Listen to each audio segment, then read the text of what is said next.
So ayan mga lods, ito na po yung TV stand na ginawa ko, inayos ko. Yung unang upload ko, ito na po yun. Ayan, ayan, punong-puno na siya. Ayan.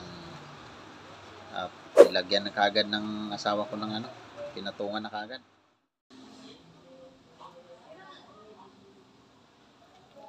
Ngayon mo na gagawin, me.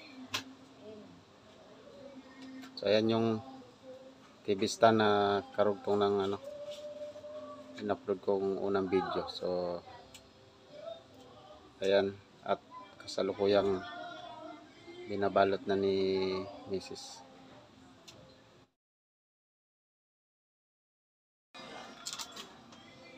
Kailangan ng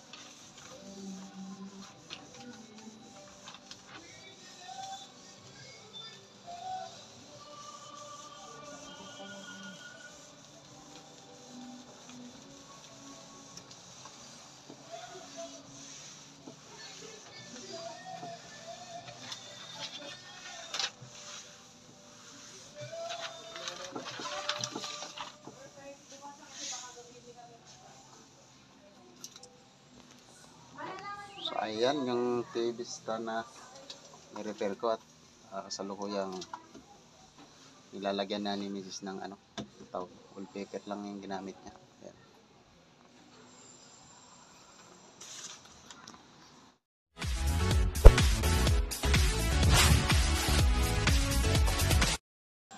So ayan po yung TV rack na ni-repair ko kahapon. At yung nakita nyo sa unang upload ko na video. So ayan po yun. Ayan. So ayan siya at kasalukuyang binabalot na ni Mrs. Ilalagyan ng cover. Wallpaper lang po yung ginamit niya. So ayan. Ayan po siya.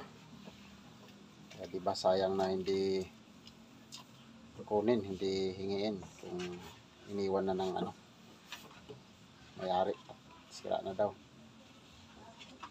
So ayan po siya. Diba sayang.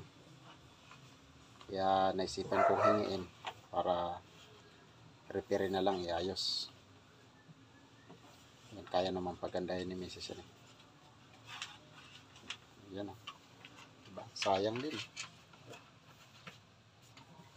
May TV stand ka na. Kailangan nang bumili ng amplifier para may patungan ka at saka speaker.